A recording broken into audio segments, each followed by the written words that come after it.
espero que nadie se ofenda, pero hasta que no estás aquí dentro no sabes la grandeza de este equipo. Só nós sentimos assim. Por muito desgosto que possamos ter, valores mais altos se levantam. O valor mais alto que se levanta em termos futebolísticos chama-se Benfica.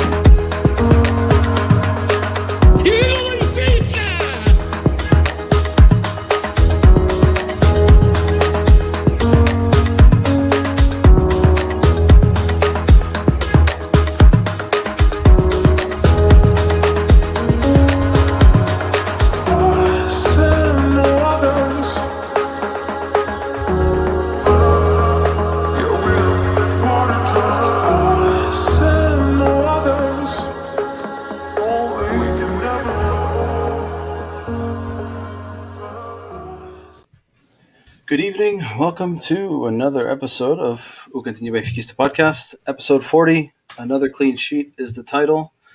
It sure was another clean sheet. We haven't conceded many goals recently.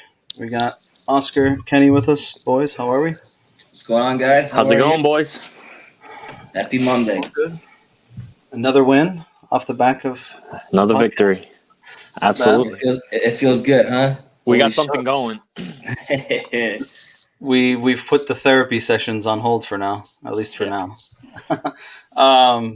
Today we got a couple things we'll talk about, but before we get started, I wanted to give a shout out to the women's basketball from Benfica that won the Taça de Portugal this weekend. First one. It's a big title for them. Also, handball for Portugal. Huge win in the final seconds to clinch their place in the Olympics, which was first time in history they've made it, off the back of losing Quintana after that heart attack he had, bouncing back, final seconds, taking that ball away and scoring it and winning it late was I know I circulated the video to you guys, but just listening to that guy's passion on that video gave me chills. Weird how some things like work out, huh? Exactly. And the last thing is we reached 8,000 followers on our Facebook page just before we went live. That's awesome. There we go. Nice round number. So thank you to all who follow us and those who are watching and haven't followed us. Make sure you hit the thumbs up on our Facebook page. Check us out on YouTube as well. We appreciate it. Today we'll talk about Benfica 2, Boavista 0. We'll talk about the game, who was the MVP. We'll look at the highlights, get your thoughts on some of the calls, look at the stats. We'll talk about the improvements. This team seems to be playing better. Who's at fault for it? Is there merit for some, merit for others? We'll talk about that. We will also talk about Braga, Benfica next weekend on Sunday, which will be a challenge. Every time I was thinking about this game before we went live, I could think of Oscar at the beginning of the season saying, we haven't been tested, right? And we've had a good run of games, but in reality, we haven't really been tested against a big team in a little while, right? I think Sporting maybe was the big team most recently. So in my head, I just kept hearing Oscar say, we haven't been tested. So we'll touch on that game as well. Talk about preview, our predictions. And the next week we'll have a Braga fan on the podcast with us to chat about that result. Just talking about the Boavista game results-wise, Oscar got it right, 2-0. Kenny got it right, 2-0. Oscar's still in first place with Zé Campos from the Portuguese podcast, in first place for the Prediction League. So he's doing something right. I don't know if he's got a magic ball or what the hell's going on over there, but he's been nailing them pretty good lately. It's on the head, right? Yeah, it's realist. Right. He's a realist. That's why. You got to be a realist if you want to figure these things out. Let's look at the highlights from Saturday's game, and we can talk briefly through it, and then we'll get your opinions when we're done watching it. I like this new feature. Yeah, test it out, see how it goes. So pause it here. Elton Leite, Grimaldo, Verissimo, Waldschmidt, Sef, Diogo, Rafa, Weigl, Otamendi, Pedrinho, and Tarat. I don't think there was any surprises. I guess Pedrinho was a surprise. Everton going to the bench. Pizzi not in the 11 again. But apart from that, I think not many. Let's if you don't mind, let's compare this game to the last game we played them. Who is in and out? We lost. We played through it. I'll bring it up while we play through the highlights. What do you guys think about this touch? I think it was by mistake. It By just worked out well. Yeah, it hit his ankle, I think. Got the call right, you think? Outside the box? Yeah, 100%. I think it's right. Yeah, I agree. I I know we're all like, "Fuck I'll- yeah, we got a penalty." No, we I'll don't. be Yeah. honest. I rather the red card 5 minutes in than the penalty kick. To be honest with you. I was thinking the same thing. It killed the game though. Like Boavista offensively, they weren't That's able it. to That do game much. was over then. All we need is one goal. Yeah.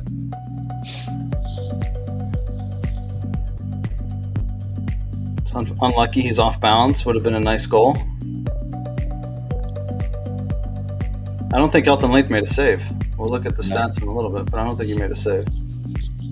I know in the second half. This there is was so nothing. lucky. That header was so lucky backwards. He's more accurate not looking at goal than he is looking at goal.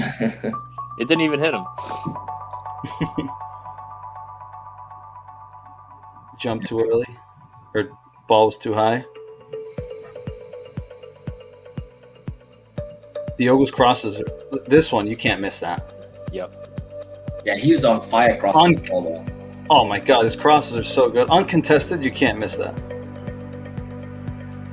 What do you guys think about this call, the Tarap goal? Got it right, got it wrong? So, I don't see the slap. I don't know if there's another angle. I don't for think it. he hit right here. He hits him in the chest, like in the It's- neck. Yeah. Yeah, I mean, it's But so there's typical. like it's a contact sport. But he swings his arms like a chicken. Like I don't understand why he keeps just swinging his arms around like. He always does it, yeah. He's got a Yeah, yes, reputation of it, so it's almost like he's going to get called for it. Yep. This play right here smokes the defender. And if he misses this one, it would have been like a Brian Ruiz miss. We've seen misses like that. We have. But yeah, that extra burst of speed there, that was... Yeah. in the pass, the final pass, man. That's like Took the defender completely out of it. Yeah, it passes. And the second one, if you guys will get there, but that second goal, he picks his head up. And he knew Seth was there. He picked him up perfectly. it helps that he's a winger. Yeah. Passing those balls. Yeah. And he doesn't float them in. Like, he just drives them in every time. I think it was here. Yeah, watch him look, picks up his head, bang. Like, Yeah, on a platter. Exactly. Half a goal. More than half a goal. That's I half see the battle, right? 75%. Is the Yeah. service in. All you have to do is touch the ball and it goes in. Literally, all you have to do is guide that in. But again, we've seen him miss. So I'm just glad he was able to put it in. We got something going, so it's nice to see. Yeah. That was unlucky from Lucas. And then he gets that tap in. Yep. But again, I that wish could have been Darwin called got too. these. I wish these 7 centimeters. Close. I wish Darwin got those layups. He needs one like that. Or a penalty. That's a nice save. Yeah, Elton didn't make a save. So that was it for stats, or for highlights. Again, I think, like we spoke, right, I think that red card kills the game. And just looking at the result, or the comparison with the lineups, let me just bring this up here quickly. Benfica. So I know Odisea has started. Off the top of my head, I can tell you that. Yeah. So let's see here, 3-0. And we had, let's see, so the lineup was, in the first game, we had Audi, Gilberto, Vertonghen, Otamendi, Nuno Tavares, Gabriel, Pizzi, Tarat, Waldschmidt, Darwin, and Everton. So 3 of the 4 defenders are different this game. The midfield, the only one is Tarat. And in the front was Waldschmidt. And So then you have to and then starting second half, you have Rafa, Weigl, Seferovic starting second half in that game. Yeah, they came in after. A second half, like they're 46 minutes in. Yeah. Yeah, so big difference. Oscar, I'll start with you, and while you're talking, I'm going to bring up the stats or the player ratings. I'll do the stats first. What's your take on the game, the performance? To me, the game was over 5 minutes in. Like that red card absolutely just killed the game. To me, it was like I said earlier, it was like, do I want this PK, or do I want them to reverse them to a penalty, to a red card and play against 10 men? I'd take the 10 men because I knew eventually we would score. I knew it was score because with this team I can never tell what's 100%. But it would have been an easier game because Boavista gets one goal, and they at the beginning you saw like the only chance they had or the only shot on net was right before the red card when they put it over the crossbar. Legit, like even Elton Late dove for it, but it was nowhere to be found. Yeah. But like that was the only chance they had. I figured it with 11 versus 11, they could have created more like they did the first game. You know what I mean? So once the red card happened, the game was over. The guys got loose. They played good ball. I loved to see Diogo Gonçalves come up, but he didn't have do too much defensively. So that's why we saw all these attacking plays by him. Our back line, Otamendi, Verissimo, another clean sheet. You can't complain about that. On midfield with Weigl and Tabarat, they're finally combining together pretty good. Obviously, again, not a lot of work, but they did their job. They played good ball. They're starting to connect the back to the front, which is a plus. And then Seferovic getting goals, which is 2 games, 4 goals, missed 10, but scored 4. I mean, what can we say? I mean, like I said, I think our biggest test is going to be next week to find out exactly what we are all about if we're back in the winning form again, because we had these wins last year, three games in. That Boavista was the first loss, I think, but we had these 5 games in a row, and all of a sudden we played a decent team and we choked. So let's see next week. Yeah, Kenny, and that was a good segue into what I was going to say. So just quickly on the stats here for those who listen after the fact and aren't watching. 17 shots against 3, 7 on target for Benfica, 0 for Boavista. 49 actions in the opponent's box for Benfica, 10 for Boavista. 13 corners for Benfica, 3 for Boavista. 88% pass efficiency against 66. 76% pass efficiency for vertical passes against 49. 14 defensive actions in our opponent's midfield, which I think we were in their midfield the whole game. 12 fouls against 7 and 74% possession against 26. Kenny, your thoughts on the game? And Oscar mentioned Seferovic. Do we think he's silencing the critics? Do we think it's just again, we saw those goals, right? I mean, those are, for a professional athlete, you can't be missing them. Again, we've seen him miss them, but the expectation is that he puts those in. Do we think that he's silencing the critics, or is the jury still out that he's still not good enough? He's just being fortunate with the fact that Darwin has been out, was sick, was injured, and he just hasn't found a rhythm since all of that. Yeah, so I think I'll start with Seferovic. So one thing with him is, we say the same things, right? He takes 10 chances to score a goal, but he does put himself in the right positions. Like, he's still got to position himself to just tap those in, and he does that. He scores a lot of easy goals like that. So you got to give him credit for that. I mean, he's stepping up where Darwin hasn't, and I'm a big defender of Darwin, but at the end of the day, Darwin isn't doing the job, and Seferovic is, and you got to keep playing the hot hand. So I think he's just he's being himself. I don't think he's anything different than the player that I expect him to be. He's just on a good little run here. In terms of the game, you guys touched on it. It was a pretty easy game. I don't think it was all that impressive. It just was simple because of the early red card. I mean, I didn't even watch the entirety of the first half, but I mean, we dominated the entire second half. And I think regardless of the red card, it still probably would have been a pretty easy game. We seemed to be, clicking on all cylinders. Everything, granted, the man down helps, but like everything that, every ball that was coming out of their end, we were stopping at midfield.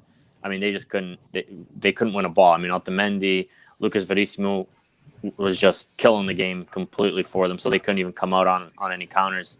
And Diogo was a machine. I mean, he puts in balls like that. Even at like, I want to see it against like a game that we're down, because I feel like that's what we were lacking a lot of, were quality balls when we were down in those early games and early on in the season. Quality balls into the box to keep on the pressure. So I feel more confident that at the end of games, if we need one late, that if Diogo's in there, he's going to get a dangerous ball in there, and we're going to be able to find one. That's the kind of feeling I was getting. The other thing I wanted to break out, and we talked about this while the game was going on, was Lucas Verissimo, and on one-on-one, he was pretty impressive this game. He's really starting to stand out. And it was like we planned this, but we didn't. Defensively, right? We look better. Looking at our form, in the last 5 league games, Benfica scored 8, conceded 1. Only Sporting is even on that with goals conceded with 7 goals scored and 1 conceded. So we've scored 1 more and conceded the same. Looking back at our last 10 games, we've scored 12, conceded 4. And that was second best to Sporting, who's scored 15 and conceded 3. Who do we credit that to, right? And I know there's been a lot of criticism. Is it the players? Is it the manager? Does JJ get any credit here?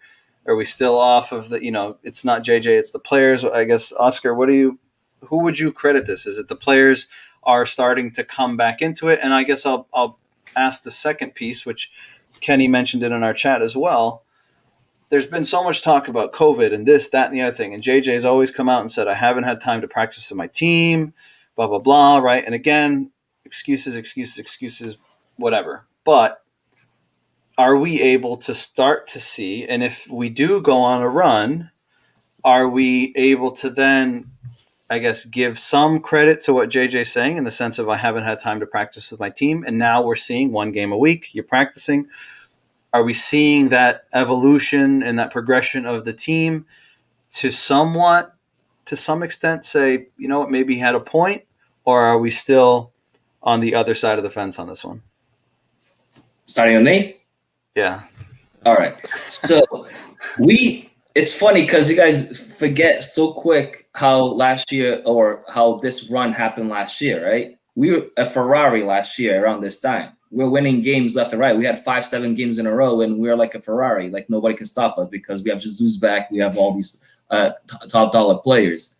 And then we hit the hard teams, and we started getting the reds across the board and looking at our stats, right? So like, no, I'm not convinced yet. Let us play Braga next week, and then if we win that game, because Boavista right now, even though they're a tough team, we played against 10 men for freaking 90 minutes, right?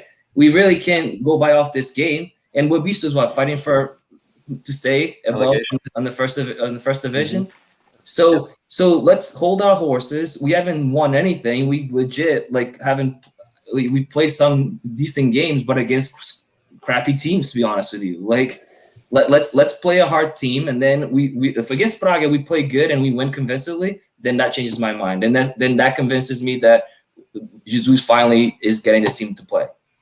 Until then, I think I'm holding my brakes and waiting. So just to clarify, Benfica's first loss was against Boavista, and then it was Braga, I was thinking. But again, I guess to go off your point, right? Like Benfica started the season well, but we were conceding goals, right? I think that was the big issue, right? Everyone was saying your back line is leaky, your back line is suspect, blah, blah, blah, blah, blah. And again, it was 2-part question, right? The first part of the question in terms of defensively, do you think that, I guess, Vertonghen coming in or being hurt is a blessing in disguise for JJ to make the change, to put Lucas Verissimo in there and it was a much easier decision based on the fact that Vertonghen was hurt. And do you think that Diogo's, I guess, growth on that right side has helped create a little bit of a dynamic and structure in that back line that we didn't have with the constant in and out and rotation early on? Kenny, I'll pass that to you, and then I'll go back to Oscar. Yeah, I mean, from the games that we've seen lately, it does. I mean, you can see it, right? But I agree with Oscar. I mean, these games are also, it's an easy run that we're having right now, even though it's only like three games maybe, but it does have a lot to do with the competition. So I 100% agree with Oscar. I brought that up on the chat because it is something to think about, right? And yeah, maybe it's a little early to start, saying, oh, Jesus had a point there, but I'd even take it a step further from Oscar. I won't even say, even if we do have a great game against Braga, I still want to see them, because we had a great game against Porto, and then like the following week we kind of gave it up again. So I want to see it consistently, not only be like, all right, Braga, we pull out a victory, we play well, and then the next week I don't know who we play, but again, we're back to the same old. So I want to see if it's like legit, like win out. I mean, I'm not saying like we have a chance still, but I'm saying like finish the season strong. And yeah, I think Jesus, then at that point you got to look at it and be like, you know what? I think he had a point there. There was clearly he wasn't able to work his team the way he wanted to, and we kind of jumped the gun a little bit. But I still, and by the way, it's still not an excuse. There's no reason to be this far away from out of it already, halfway through the season, in my opinion.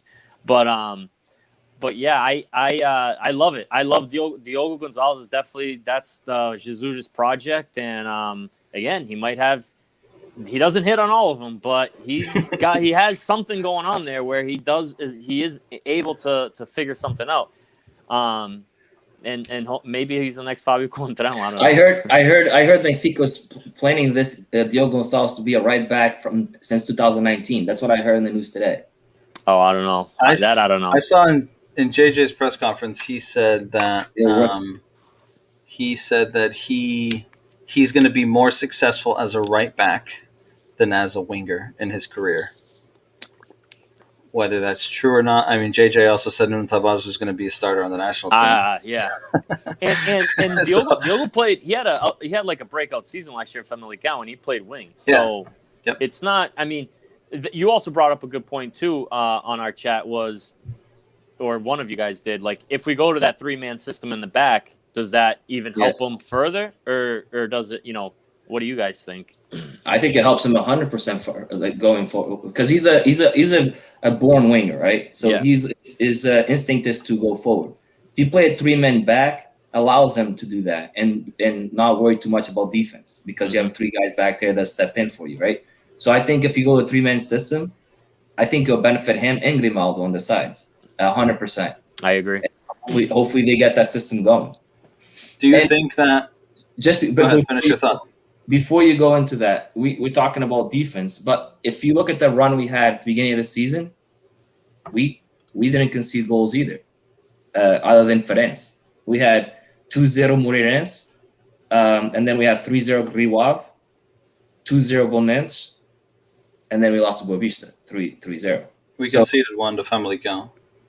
Yeah, at the beginning of the season, but this game we talked to Famalicão. This and time, and 2 against Lech Poznan.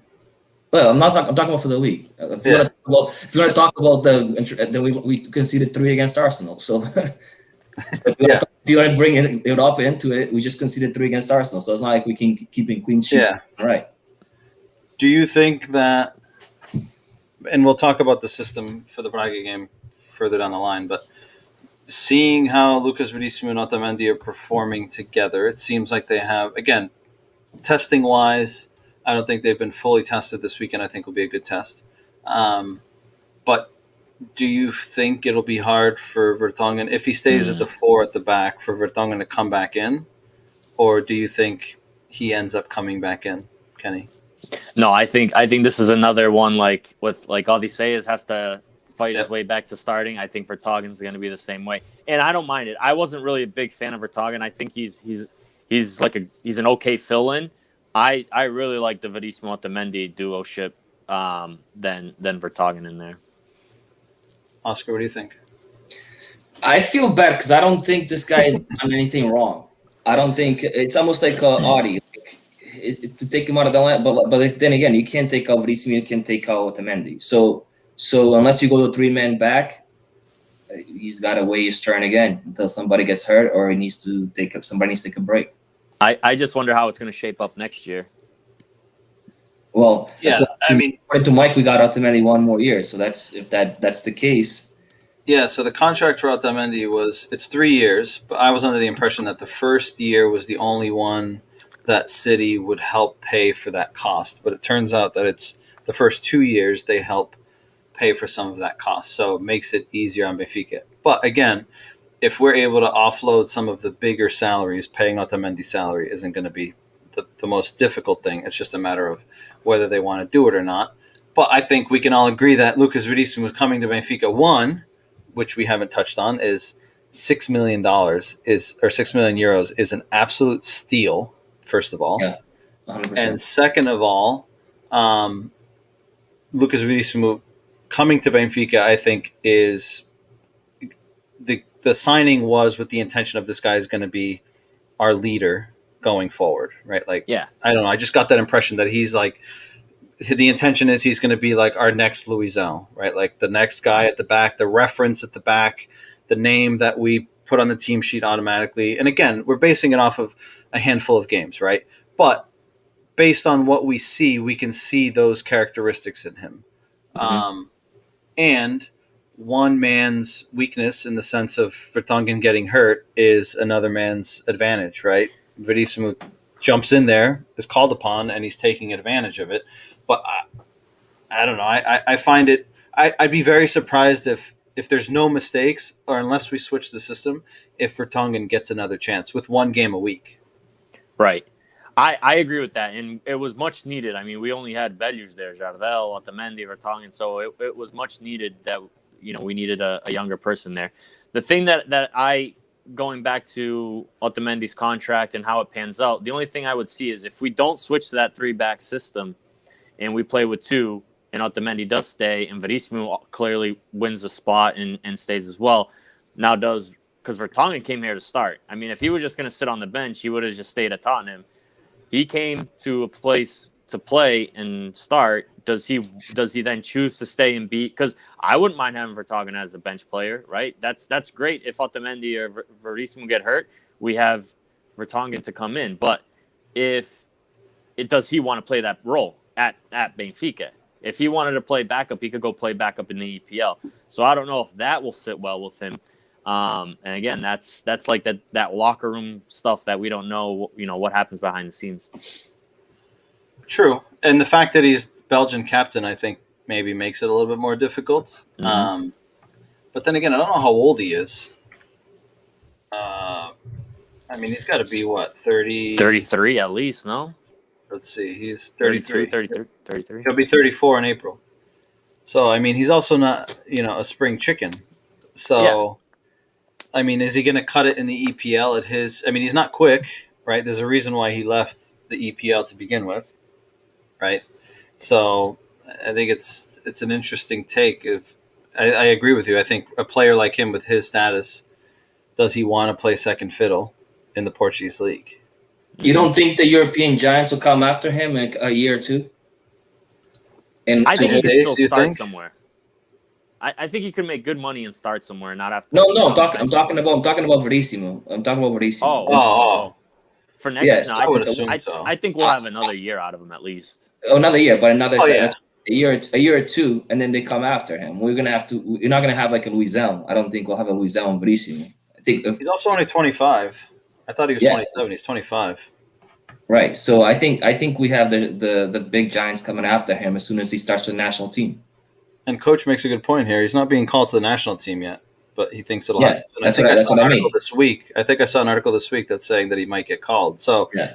that brings more exposure. right? Again, people knew him in Brazil, right? People outside of Brazil didn't know him very much. But him, if he gets called up to the national team, I think that gives him that whole other level of exposure. But again, for 6 million euros, right? Like this is low risk, huge reward for Benfica, I think. Yeah. No, that's a good deal. That's a good deal. I think Yeah. it reminds me. It reminds me of a Thiago Silva. I don't know if that's if I'm just thinking too high, but he's a quiet, but like the type of player that he is. It reminds me of Thiago Silva for some reason. Yeah, hopefully he does well because it'll make up for the loss that we'll take on other players like maybe an Everton or Darwin. if we sell those guys on a loss, then we'll recoup it on Verissimo. God. Let's talk quickly on the MVP. Let me just bring up the ratings from Goal Point. So we had, let's see, Diogo was an 8.5. They gave it to him. Verissimo 5.9. Otamendi 6.6. Gri 6.4. Weigl 6.1. Tarat 6.2. Rafa 5.7. Patrinho 5.6. Seferovic 6.8. And Valdo 5.6. I guess before you guys give me your MVPs, what do you think of Pedrinho, right? Given a chance to start, did he stand out for you guys? Did you see anything? I mean, especially in a game where we were up a man, I guess I would have expected to see, right? We were on the offensive end more than defensively. I would have expected to see some flair, some things stand out. I can't think of anything that like stood out for me. I don't know if you guys can think of anything that stood out. Outside of Darwin, being a big miss so far, I think an even bigger miss has been that wing, right? There's no Grimaldo pretty much plays that wing because Pedrinho and Everton are way too inconsistent. In a game like this, they could have easily shined, and I don't even remember them playing at all, really. So I don't know. I really that wing has been a big problem. Also. Yeah, like I was about to say the same thing Miguel just said. Where's fucking Servi? He should have He wasn't left even on the bench. Dude, I'm telling you, with this team Benfica, if I'm half of those players, I'm packing my bags and leaving. Servi is like stayed behind because maybe you realize I have value and I'm actually playing good, and did nothing wrong. I rides bench. But I also saw an article that he declined. There was I think River Plate or Boca Juniors came knocking, and he declined as well. And I believe the article also said that he declined Celta Vigo as well. For this, so if he's the one that declined, right, and he wants to say, but then again, he's young. Don't forget that like he's probably like 25 as well. He's not an old guy. So Milton says he agrees with Kenny. Pedrinho and Everton have been subpar. So the thing, Servi declined the MLS, the Spanish league, and going back home to Argentina. Like he had tons of options, and he declined everything to ride the bench here. That's crazy. Yeah, because if you go back home, it's to retire. If you go to MLS, it's to retire, unless you have Ibra.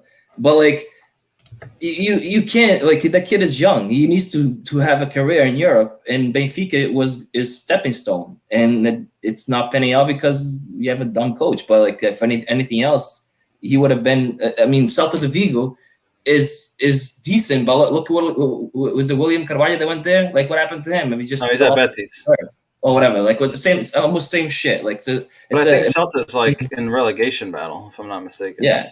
So you think about those mid-table. You think of those players that go jump from a Benfica Sporting to go to a team like lower team in Spain.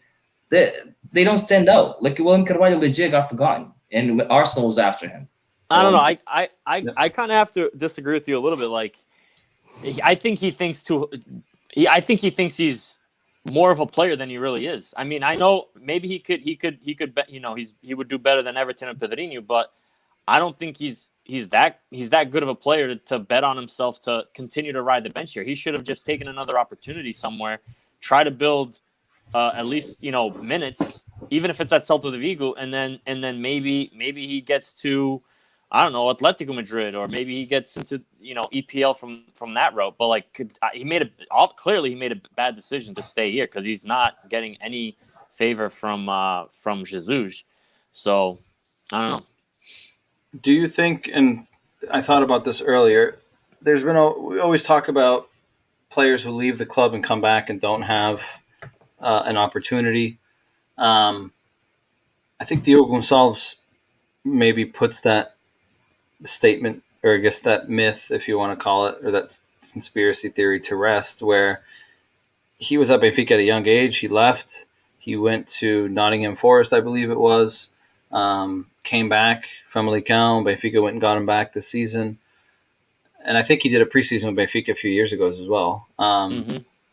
So, like, do you think that there's, right, people always say JJ doesn't believe in the youth. Do you think it was more of a situation where it was almost forced on him given the injuries and the illnesses, et cetera, or do you think that we can take this as, like, there is an opportunity for these young players to go out, gain experience, and come back, but you're not going to hit on every, gamble that you take, nor are you going to hit on the João Felixes and the Bernardo Silvas of the world, right? Like, you're not, the rarity of you getting, or the likelihood of you getting someone that comes from the Seychelles straight into the A team at 18, 19 and are ready to go is not likely, right? So obviously they're going to need to go out and come back. But do you think that there is that opportunity? Does this tell us that there is that opportunity, or do you think it was more his hand was forced because he didn't have the options? I'll go first here. I don't think it was, well, it was forced maybe a little bit because of the injuries. Clearly he has to play someone, so maybe it's a little bit forced, but I wouldn't say that he doesn't give, like, he completely shuts them out. I mean, he never played. He never had Nuno Tavares when his first time around here, and he's given him plenty of chances at the beginning of the season. And he even said, this is going to be Portugal's next crack or whatever. So he gave him a shot. Diogo Gonçalves, he didn't have him on his first go around, and he's given him a shot. He's played Gonçalo Ramos. He didn't have him before, and he's given him a shot. So for the people saying, oh, he completely shuts them out, like, he's given these guys, first of all, he works with them in practice. He has given them minutes. They just haven't really shined. And I think he would know better than I mean, I'm not saying that he's like, okay, yeah, he plays the youth more than Vitória did or Bruno Lage did. But to say he completely doesn't, he's just like, no, I'm just going to buy new players is irrelevant. Like, I think he's given some of these guys a shot. And if you do well and you play to his expectations, clearly, Diogo Gonçalves is a clear example that you can make a Jesus squad. And if you don't, and like Nuno Tavares, then you're going to ride the bench. You're going to get sold off or whatever the case may be. I feel like Oscar's going to go against this one. No, I definitely will disagree. So this is the reason I disagree is because, all right, so you just said Diogo Gonçalves was in England in Northern Forest, right? And then he came back to and every single time he was outside, he was playing winger, right? So Jesus saw the right back in there, watching from home. Yeah, but you also said that it was the whole plan from the beginning. No, that before Jesus. Yeah. The Benfica's plan, according to some newspaper that came on a bola, said the Benfica was looking at Diogo Gonçalves to be a right back already back then. But they've been loaning him out to play wing. The guy's been playing wing on TV. I don't know what scouts are seeing him play right back. Not sure, unless they go to see their practices and he plays right back. So this was a forced player to fit in the right back position due to André Almeida getting hurt. Because if André Almeida didn't get hurt, it would have been André Almeida starting and Gilberto being bought to be his backup. All right. Diogo Gonçalves was not meant to be a right back if the injuries didn't happen. Nuno Tavares started a bunch of games at the beginning of the season because Grimaldo was hurt and we had nobody else unless we put Servi there, and he did put Servi there a few games. So yeah, it was forced hands that he had to deal with. Yeah, they're pinning out. Thank God that Diogo Gonçalves is pinning out, but I don't think it's like Jesus is this mastermind that it came in and be like, oh, listen, I see Diogo Gonçalves playing right back. No, I think he was forced to play him there. And then Gilberto, when he started, he had a few bad games and we all talked shit about him. And he played Diogo Gonçalves there and he had a few shitty games. And then it was back and forth until Gilberto won the place there. And then all of a sudden, Diogo Gonçalves is starting. So without Gilberto doing not much wrong other than crossing the balls by like floating him to the box, you know what I mean? So I think it was more like it was a hand that he had to deal instead of having doing any work to make him fit.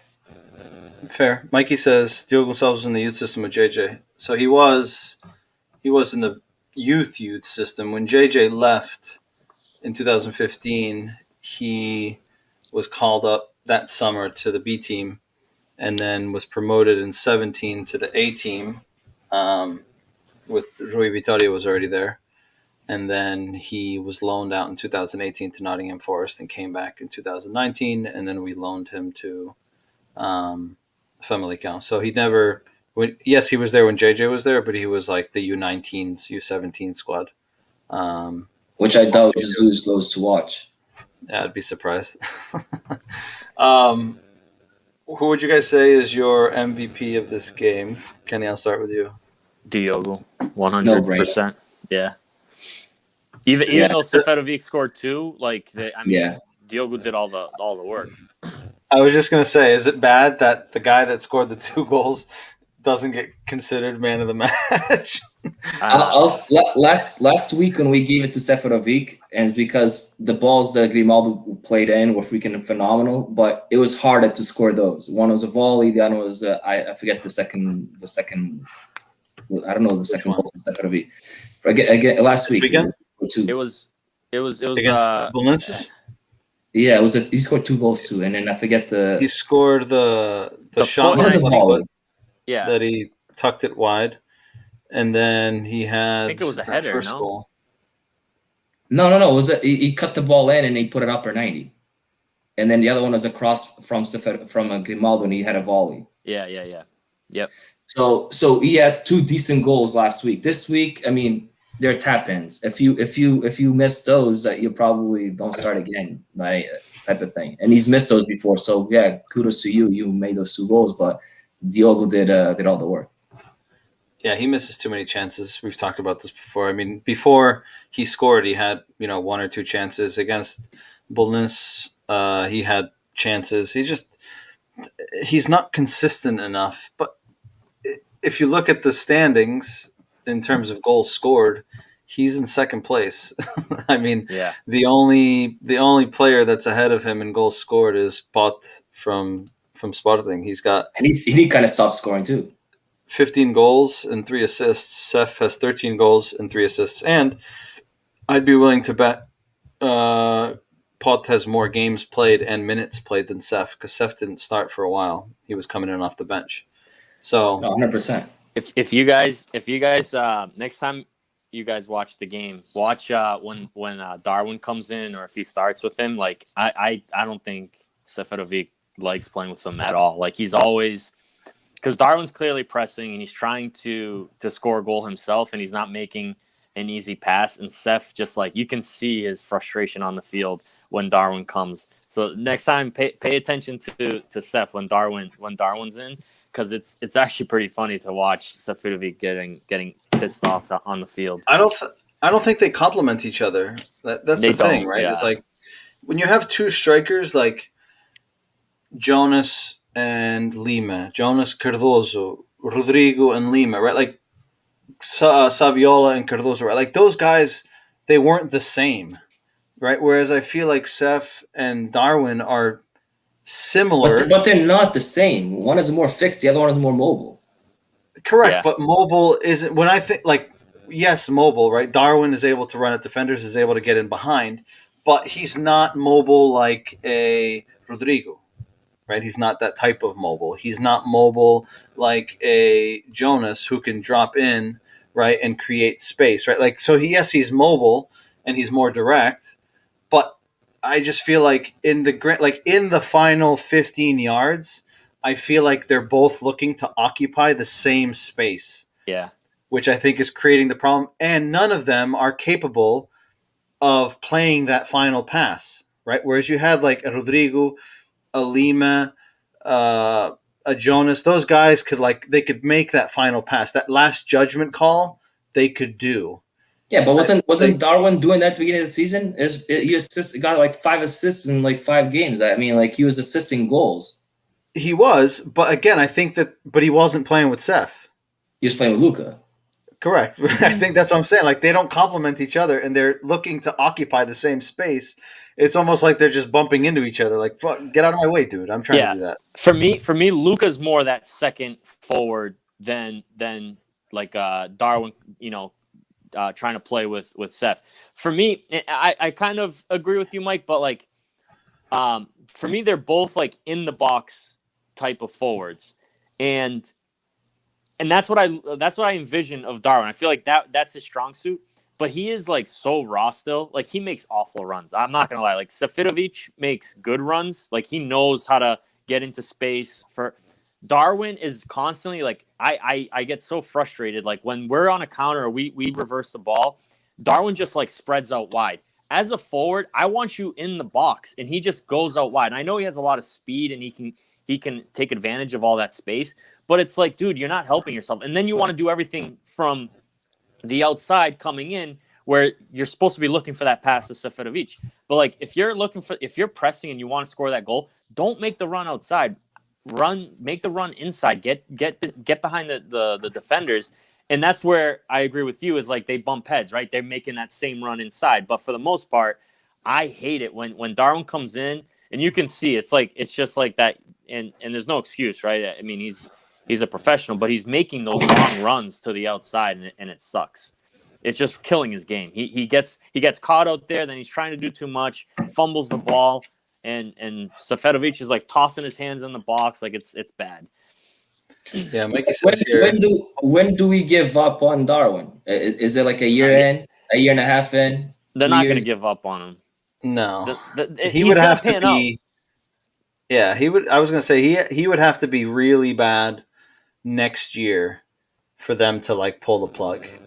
I don't know. I see enough in him. I see enough qualities in him. I just think that, like Kenny said, he's raw. And Mikey says here in the comments, kid's unexperienced, trying to do too much, running plays, runs, puts himself in bad positions, one-on-one situations. He's fucking clown shoe touches. Again, I think it's a mixture of things were going well for him at the beginning of the season, even though he wasn't scoring goals, but he was involved in the plays. He scored in Europa League. He scored some league goals. You can tell when he scores, like, it's almost like, fuck, I get the monkey off my back, like, get the frustration out. But, right, it's not going well for him right now. 25 million for Benfica, you can't give up after one season, right? Here's what I envision happening, right? There's two scenarios for me that happens here. One, he has a much better second season, and he kind of like stays with Benfica for like 2 or 3 years, and he does great. Or B, he's having another terrible year next year. He gets loaned back out to Spain, kind of like RDT, right? Gets loaned back out to Spain to like a Espanyol or someone in the lower leg of the table on a loan, and then he gets sold for like, I don't know, we got 25, maybe gets sold for like 28 or 29 million. Like there's no way we lose money on this deal. If there's no one that's gonna pay that, if he gets loaned, he doesn't, then he's just gonna come back, and he's just gonna keep pressing until that's the only way I see it. There's just too much money involved for it not to pan out or not to get something in return. Yeah, I just read Mike's comment. Like, other than those few runs that he did in the Europa League, I'm trying to remember, like, what's he done special to make him stand out to be a prospect? Like, I actually think running fast doesn't make a player a prospect, because his skill on the ball. I mean, like at the beginning of the season, he had a few. He got away from the defense, and he was able to get the ball across. And I'm like, oh, this kid probably has potential. But then it died down. And do you really want a striker that has that low self-esteem on himself, or that low confidence, like they can't bounce back from I mean, he is young, right? But come on, man. Like, it's been how many months? We're playing freaking scrub teams, and you can't even fucking get it played together now. I agree. He has way too much speed to suck the way he's been sucking. He needs to use his speed in a different way. That's the number one. He does have speed. He can outrun defenders, but he needs to do something after that. But I actually think he's a better goal scorer with his head than we give him credit for. I think he's got like three goals with his head that were pretty nice. His first goal, I think, for Benfica was a really nice header early in the season. Yeah, okay. that was like a snap. That wasn't just like a ball hitting him in the head, like he just had to direct it. Like he snapped it. And I think he scored another one when he had the hat trick. Didn't he have a hat trick in Europa League too? Yeah, against Rangers. Yeah, against Poznan. I get that. Like, so second goal that he scored was a goal also too, and he's megged the player. Yeah. So I think he has two or three really good headers that weren't just like, Seferovic is just like half a goal. Like he actually had to direct it. So, and look, he's not shown it lately. He's, balls are hitting him off the head, but I think we have to give him a little bit more credit with his capabilities of scoring headers. Oscar, I guess I'll ask you this question before we go to the MVP. How soon do you give up on him, or do you think they should give up on him? Well, he already gave up.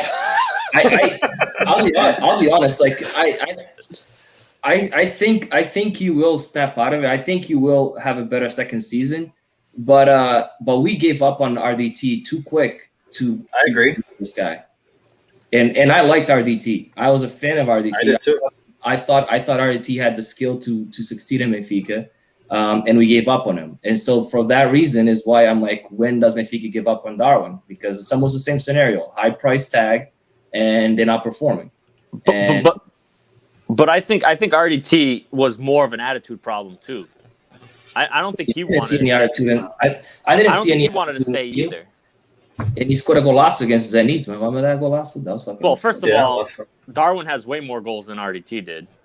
That's in games, just for in games and minutes. I think Darwin has way more goals, but I don't know. I feel like the kid wants to be like he was emotional when he was struggling. Right, that game he came out and he was crying. I really think it's all in his mind. I think he cares and he wants to be here, and that I think is more of a difference than RDT. I don't think RDT was here for the right reasons, cared much. He just, I don't know. I think his was more of an attitude issue. And I'll be honest, I really want Darwin to succeed. I want him to come back in next season and score 35 goals. I'll applaud that, right? But like he hasn't shown. Like I know Miguel just put a comment. Like he is offside all the time. Every time the ball goes through him, he's offside a freaking 90% of the time. Like don't even pass him the ball because he's offside. Like that's. Yeah. I think that comes with his age, right? Like it does. But 6 months into a season, and your coach hasn't fixed that in you, then it's the coach or you. I'm not disagreeing with that. I just think his inability to score goals, mixed with his price tag, which again we've talked about before, is not his fault, but it's always going to be put over his head. All of that combined with trying to prove that you're worthy, right? Like he's just antsy, right? Like you're just naturally going to you're going to get ahead of yourself. You're going to make that move sooner rather than later, and you're going to get caught. And when you're playing against experienced defenders, they're going to fucking eat you up all day. Like, oh, this kid's ready to go. Yeah, hold on. We'll just read his play. Okay, step out, done. Offsides, right? And it's just so easy to catch a player in that mindset offsides, especially if you got experienced defenders. Like he's struggling. Let's just, time it right. Half a second. Let's get out and catch him offside. And I think that's what's happening. Well, I'm not trying to compare, but when you play, when you have a goal, right, especially say Darwin, like I'm pretty sure that once the ball is passed to him up front or through ball, and he's offside like 90% of the time, I'm pretty sure the coaches are taking him back to practice and be like, you have to do the runs differently like this. Come back at the player, come back, and then cut in. You have the speed. You can beat the defender, the center back on a race. Why are you going ahead before you make the run in, the cut in? Like that's a freaking step one when you're forward is you come back and then you make the run, right? Like for him not to get that either he's dumb or doesn't understand Portuguese, or maybe they need to translator there. I don't know. I don't fucking know. I think there's a lot of examples of players that have come to Benfica and they didn't pan out right away, and given time they've grown into the spot. I mean, I still compare it to the Oscar Cardozo. He did not have that great of a first season either. He struggled. He had big struggles too that first year, and he's one of our best strikers ever.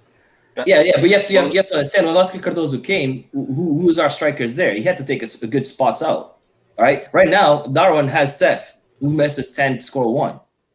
Yeah, but Seth is still a second leading goal scorer in the league. Yeah, but he misses 10 to score 1, which we all complain about, right? Cardoso, when he came in, I think he had Nuno Gomes, and he had the Mikuli. I think Mikuli was there when Hold Cardoso on, I'll tell you right now. I got it right here.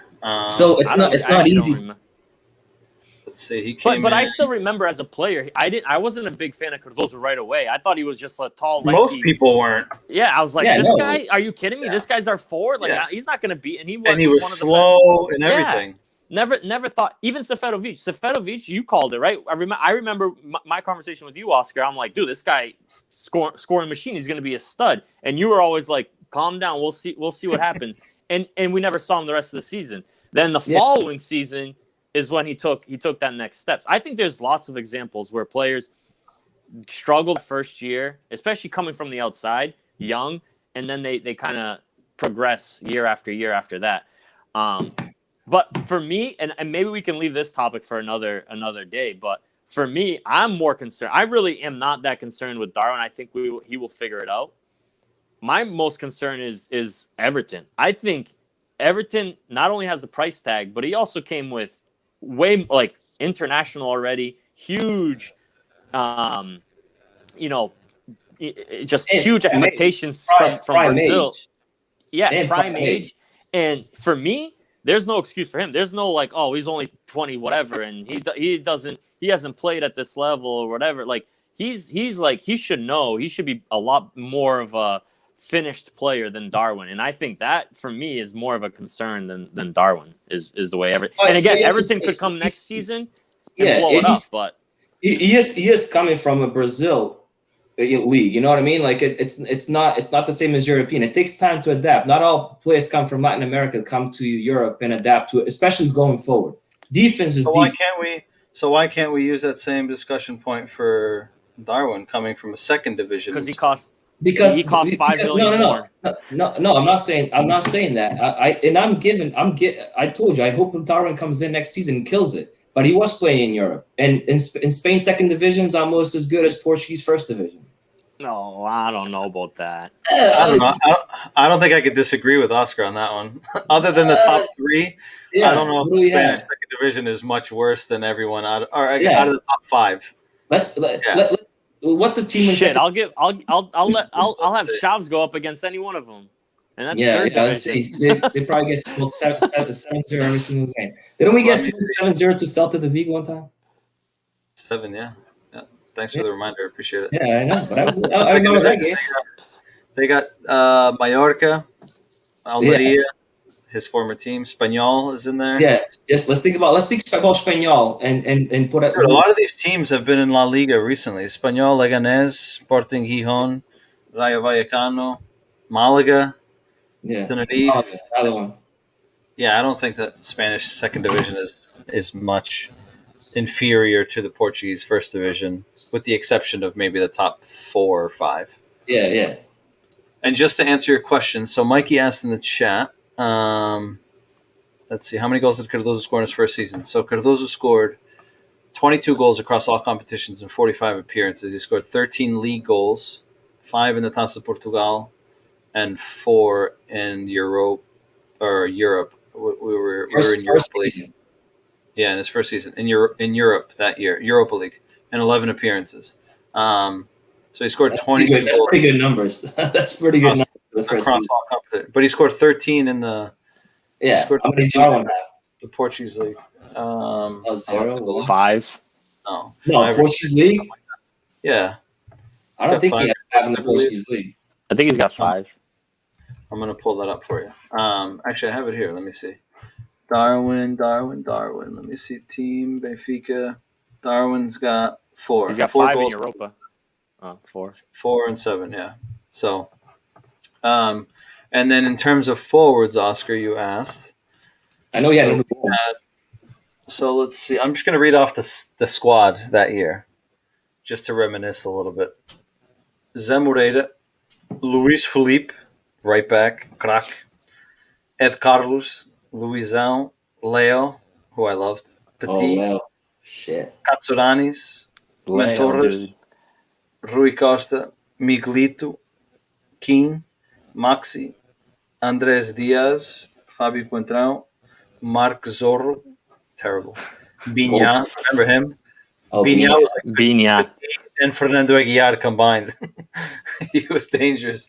Bergasio, remember him? He was a Oh, forward. he's my God, Argentinian. He scored some good golazos, not for us, but for the other teams.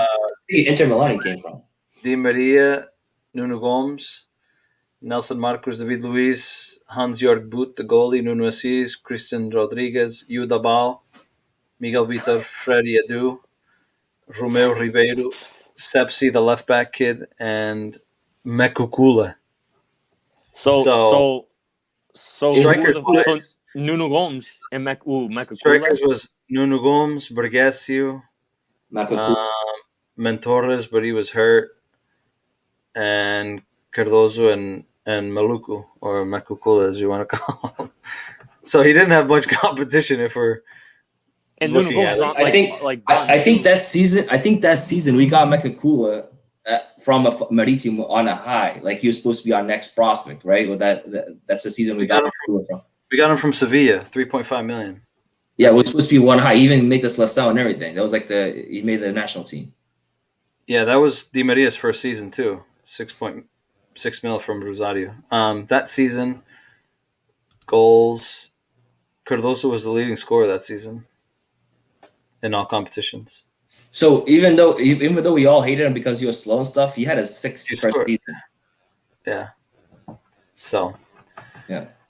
Interesting, to say the least. Let's see in the chat here. We got Miguel said Almeria almost beat Barca in the Taça when he scored the laser against Liverpool or United.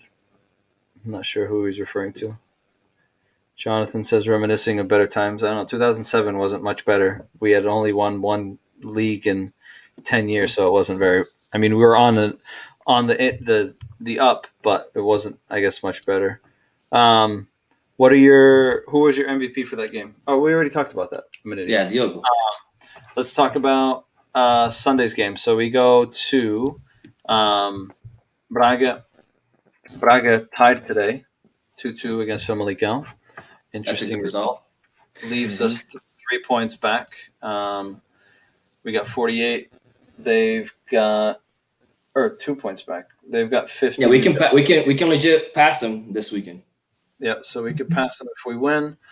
Braga at home is the third best team in the league with one less game. They've won 9, tied 1 and lost 1, scored 21, conceded 8.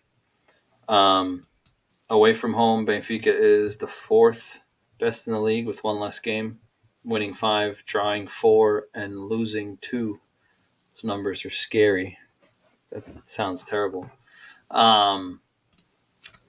Looking at form, just looking at this here. So form in the last 5 games, Braga's won 4, drawn 1.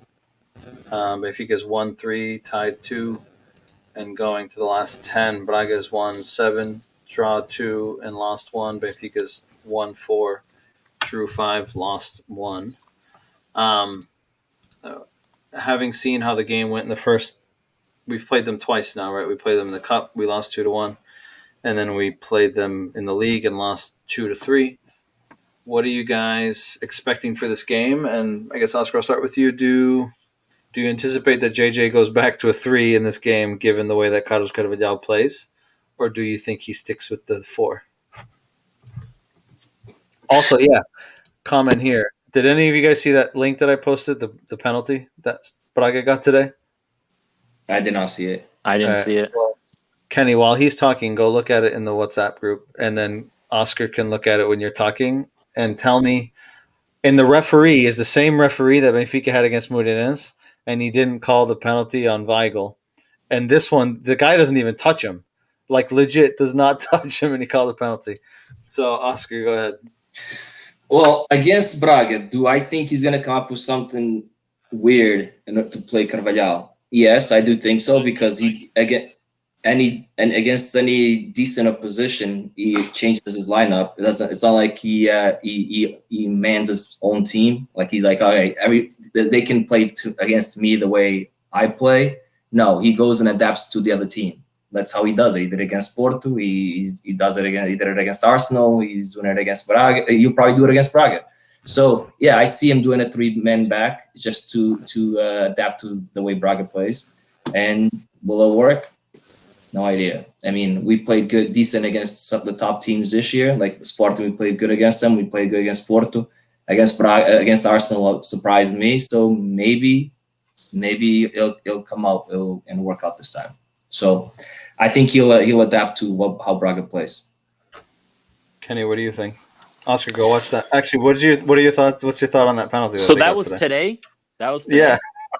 Yeah, I mean, again, there's clearly something wrong with VAR. How do you review that and not see that he just falls over? Like it's I don't know. There's it's the clearly, same ref too. It really is mind-boggling. VAR is like VAR. I agree with VAR, but like the process of it, like there needs to be more transparency as to what's going on under that mic, because you can't. I mean, it's inexcusable for that to happen. Yeah, I don't know. I don't know how we're gonna do this game. I don't know if we're gonna do the 3-back system, if we're gonna stick to what we've been doing lately. I don't know why he feels I like the 3-back system, but I would just like to see the 3-back system like throughout every game. Like I don't know why switch it up against like an Arsenal or a Porto or Braga, go to the 3-man system, and that like I don't understand the reason for that. So I don't know what to expect. I just want to see.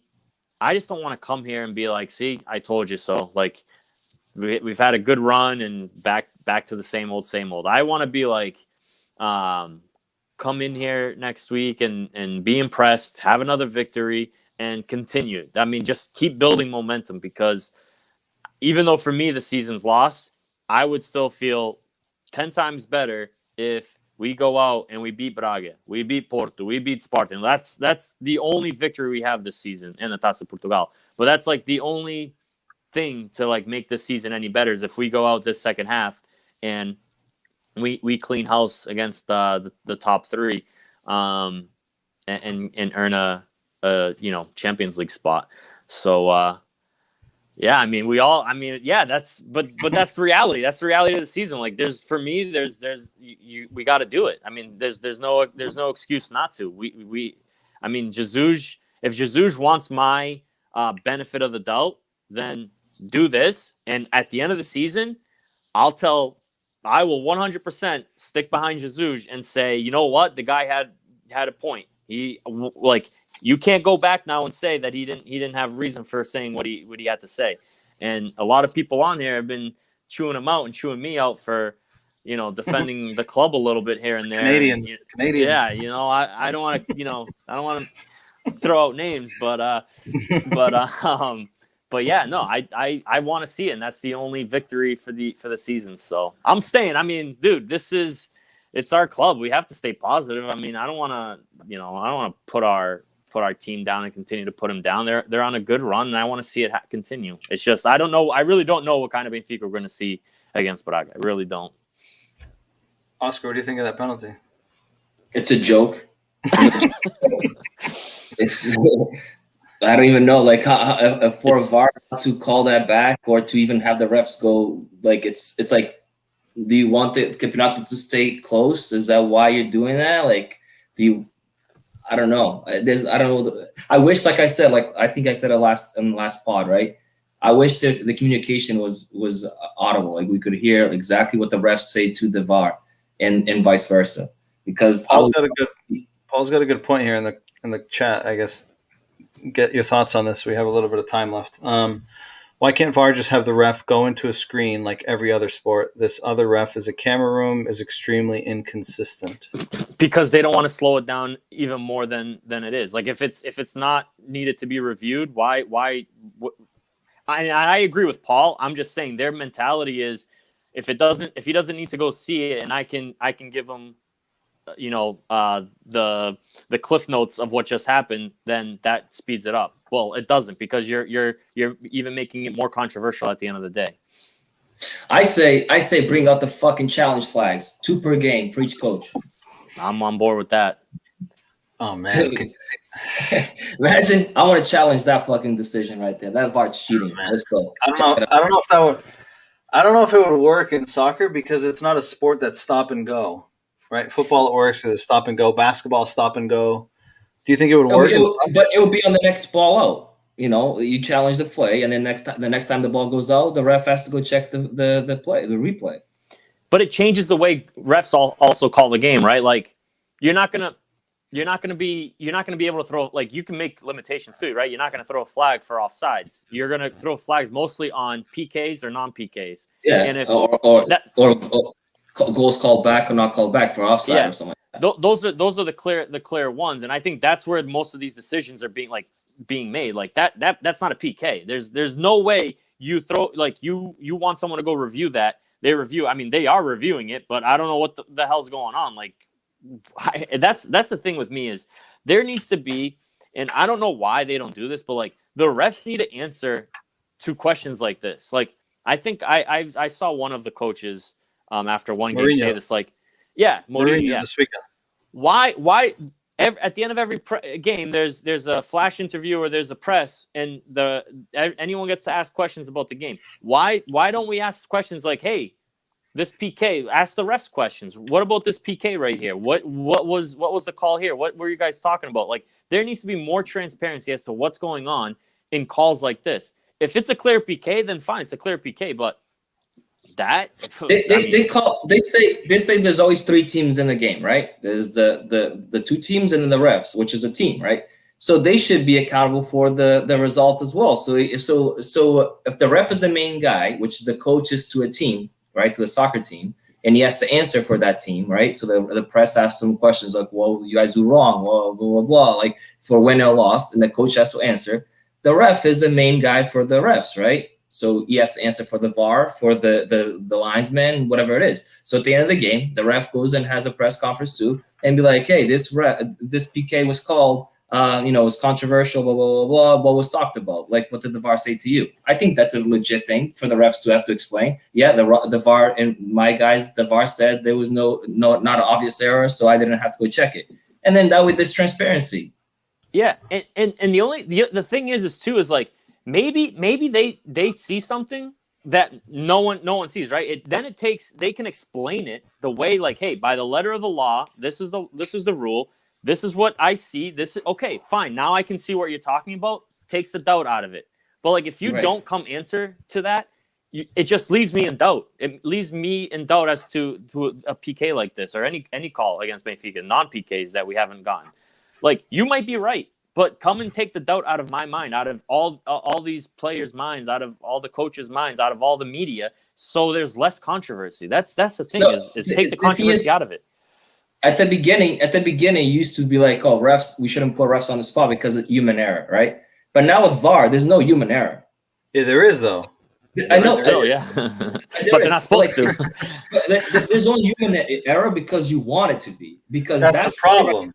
Right. So you have to answer for that. But before, like, say if he called this without VAR and he said it's a PK, we can't really judge. He probably saw the hand touch the other guy's arm, and he could have seen it differently. But not somebody that sees it on TV on replay. There's no excuse for that. So that's the problem, right?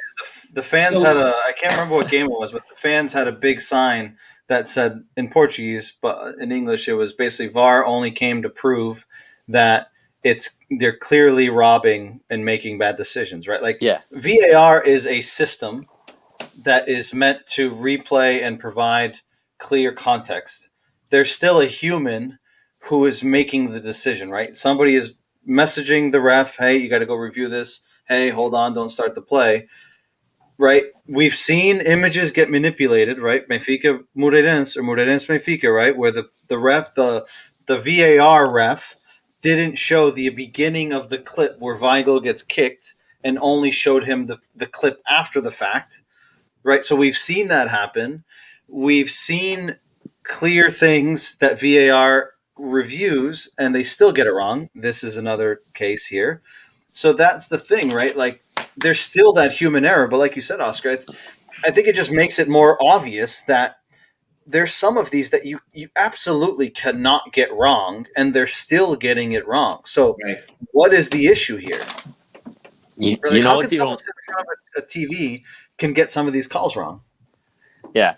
So the VAR is handled. Where's the VAR studio or wherever they're reviewing that? Is it back at in So in Portugal, they call it the Cidade de Futebol, which I think is in Lisbon or just outside Lisbon. Yeah. So the worst part is is that the TV I think it's Sport TV, they have the juízo final, and they Yep. walk through the same VAR stuff, right?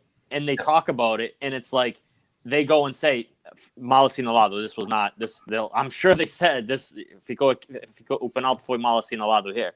So it makes it even worse that there are normal people from the studio reviewing the same plays and telling you that it's not a PK, but yet you called a PK after your own review. So it's like, what are you seeing that everyone else is not seeing? If there is something that we're not seeing, then come out and say it so that it makes us all saner. My thing is, okay, obviously, the guy behind the VAR today's game could be a Braga fan, and maybe that's why he said it's a PK, and maybe he just went with his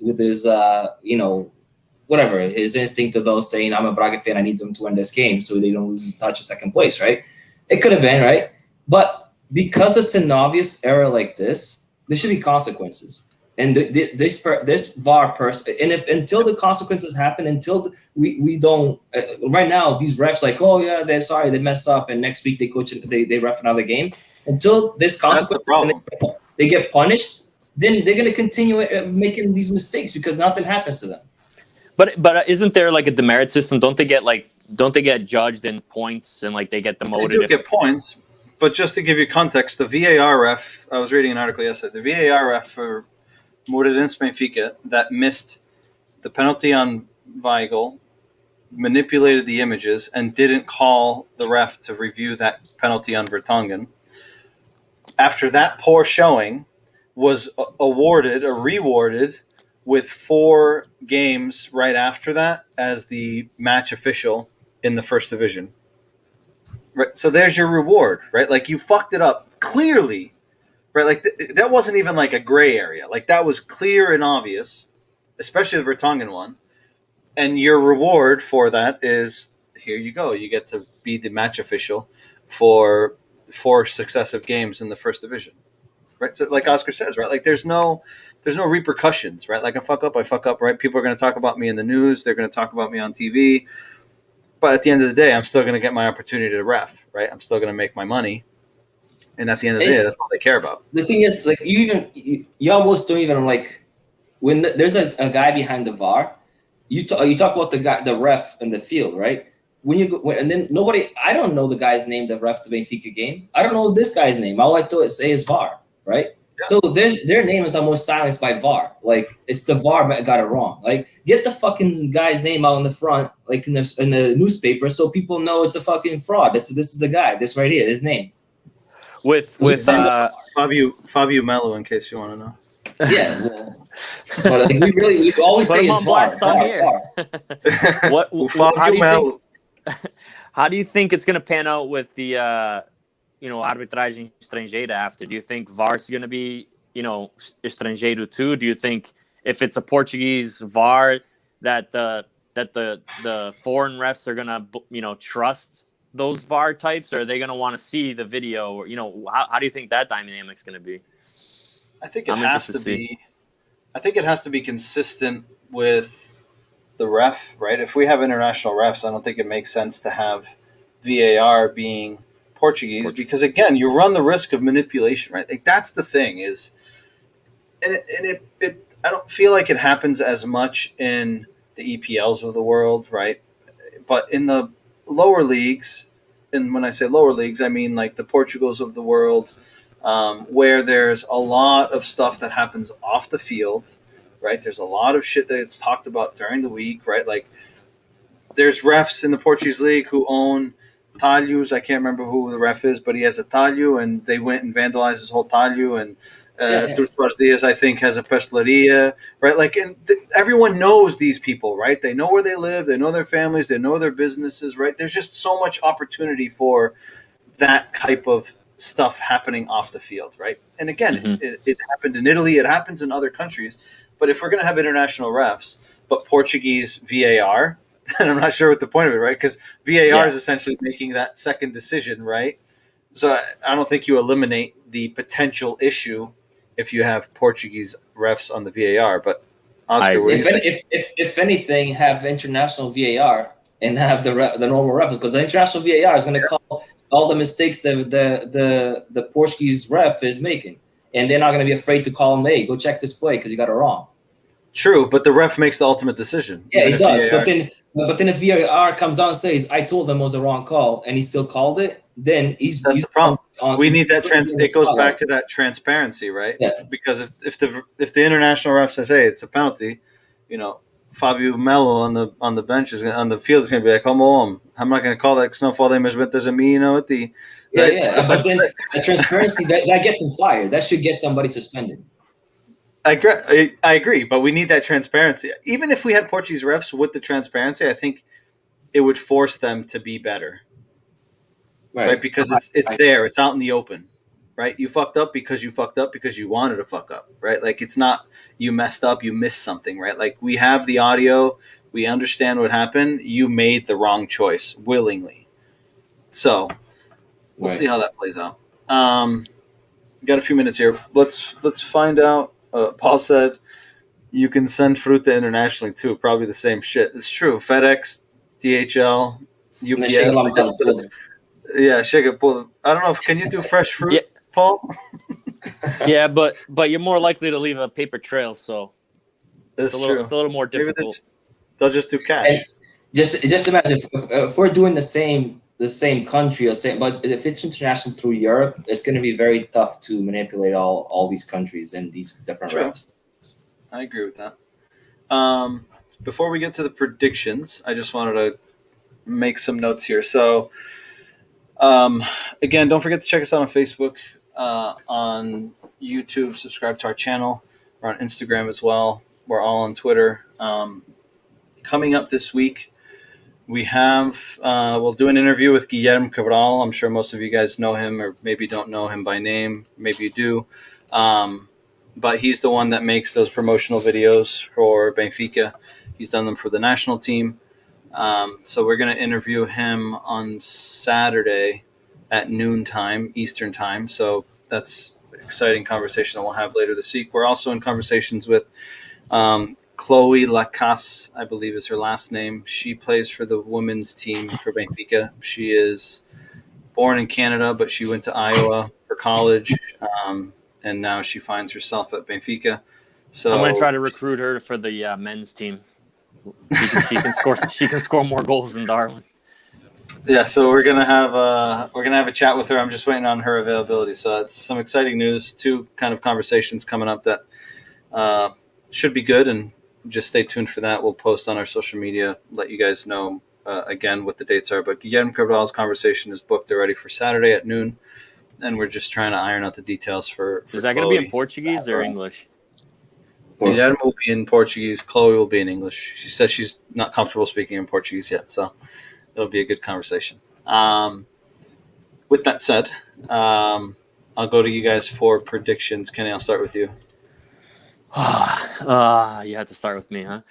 So 2-0's been I feel like the consensus pick lately, but I think it's going to be a much harder game. I'm going to go 2-2. Dude, you took my result, but I'll change it. I'm going to go with 1-1. I think 1-1. I'm not convinced this is the team that we see going forward. I think this is going to be the big challenge right here against Braga. And 1-1 seems to be, especially if Braga getting this help that they've been getting, 1-1. I'm just trying to see here. The last time Benfica did not score away to Braga, which was in 2013, was the last time we didn't score there. And other than that, the game before that was the Europa League game that we lost in 2011. So Benfica normally scores there. I'm going to go 2-1 Benfica. That's the score I hope. That's the score I hope we get. Sure, Miguel says 3-1 Benfica in the chat. I'm going 2-1. Milton's excited about the interviews. Good to hear. Boys, anything else we wanted to touch on or talk about? Where are the standings at for our predictions? So Was I able to climb up a little bit? Let me I know see. Oscar's Jonathan up top. says 0-0. Let me see here. Standings. No way. Seferovic is on a tear right now. Paul says Benfica 2-1 and Sporting don't have Coates may close some of the gap. Paul, are you saying that you don't think Sporting's going to win? Is that what Oh you're my saying? god, this kid's already backpedaling. Hey, Paul, you see the cliff yet? He's backpedaling. Giving Benfica 2-1. Let's He's see. just trying to reverse psychology crap. Yeah. So let's see. Who got it right?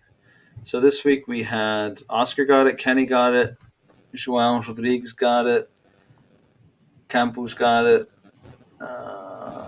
and that's it. So the four of you guys got it. So let's go. Moving up a couple there. Oscar and Campos are on 20 points. Oof. Kenny moves up to 15 points, so that puts you in tied for third. Okay. Look at you, dude, jumping right up there. So yeah, I needed that. All he has to do is follow my results. I just copy. Well, he's not going to pass you if he keeps repeating your results. He's got to break the trend at some point. Yeah, but he just broke his trend. He was going with 2-2 and he backed out. I was, but then I put 1-1 because of you. You passed me. I got 14. You got 15, so you jumped ahead of me. So it's all tight at the top. Oscar's new cliff prediction. You still believing in the cliff, Oscar? I think Sparta still loses points, but not enough to lose the Campeonato, I don't think. What if the court case for Pedinha comes out and they say, you know what, we're going to take away that win against Benfica and you're going to lose points? When's that going to happen? Half these Sportingistas will commit suicide. They're like, my chance to win a Campeonato is gone. That case isn't going to get resolved until after the season's over. Yeah, but I think they'll do it at the end of the season. Hey, and if they lose one points next year. I think if they lose points, it won't be enough to impact it. You just remember that Such a joke. What is it, Dorado, the Pito Dorado, whatever the fuck it was? Dorado. Remember when they took points away from Porto, but they won? But they didn't need them. They won the league by 8 points, and they took like 6 points away. 6, yeah. They're like, yeah, okay. If it was calculated it well. If they had the league won by 5, they would have taken like 3. 4, yeah. Just enough to make it interesting when you look at the standings. All right, but then they demoted Boavista, the same exact fucking thing. Yeah, seriously. All right, boys, it was good. Again, for those of you in the chat, thank you for joining us. Thanks for the conversation. It was a good one. We had some good comments, some good topics to discuss. Again, don't forget, Saturday we have conversation with Guillermo Cabral, 12 o'clock Eastern. Chloe Lacasse is, I hope I'm saying her last name right, is in the works. We're just trying to figure out a day and a time that works for her. That'll be in English. And then we have the weekly Portuguese podcast on Wednesday with the crew across the pond. Thanks for tuning in. Thanks for listening. Don't forget, subscribe to our YouTube, follow us on Facebook, and we will see you guys next week. See you guys. Thanks, everybody. Yeah, guys.